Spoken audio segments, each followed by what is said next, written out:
Chapter 2, Diversity in Organizations.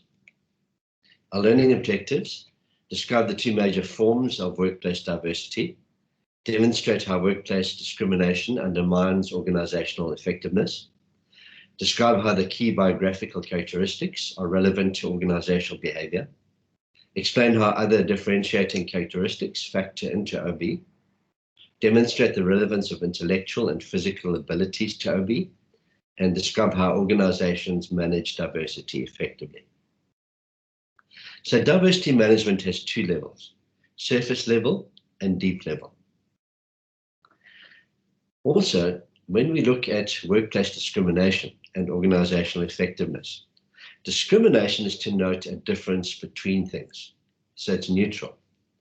Unfair discrimination assumes stereotypes about groups. A stereotype threat describes the degree to which we agree internally negative stereotype perceptions of our group. There are many types and forms of discrimination: discriminatory policies or practices, sexual harassment, intimidation, mockery and insults, exclusion, and incivility. The biological characteristics are the first biographical characteristics of organizational behavior. They are personal characteristics that are objective and easily obtained from personal records. Age is the next one.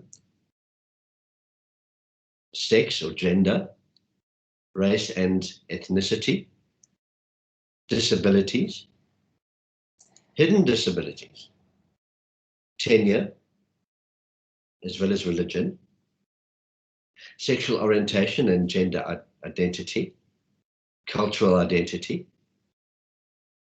So the ability of an individual is very complex. There are two types of abilities: intellectual and physical. Intellectual abilities are abilities needed to perform mental activities, thinking, reasoning, and problem solving. So a general mental ability is the overall factor of intelligence, as suggested by the positive correlations among specific intellectual ability dimensions.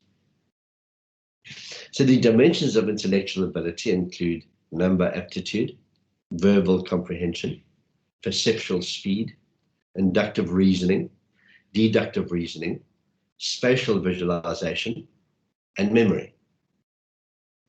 Physical abilities are the capacity to do tasks demanding stamina, dexterity, strength, and similar characteristics. There are 9 basic abilities related to strength, flexibility, and other factors that are needed to perform physical tasks. So the strength factors include dynamic strength, trunk strength, static strength, and explosive strength. Flexibility factors include extent flexibility and dynamic flexibility. Other factors include body coordination, balance, and stamina. Diversity management is the process and programs by which managers make everyone more aware of and sensitive to the needs and differences of others. Diversity is more successful when it is everyone's business, not just for certain groups of employees. So, attracting, selecting, developing, and retaining diverse employees will enable us to look at diversity in groups and maintain effective diversity programs. So first of all, attracting, selecting, developing, and retaining diverse employees. We need to target recruiting messages to specific demographic groups. Some companies have been actively working towards recruiting less hired groups. In terms of diversity in groups, most people in groups need a common way of looking at and accomplishing major tasks, and they need to communicate well with each other. So we need to emphasize higher level similarities among people. Expatriate adjustment is very important.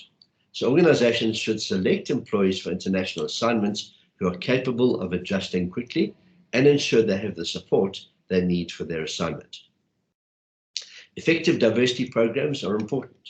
So we need to teach managers about the legal framework for equal employment opportunity and encourage fair treatment of all people.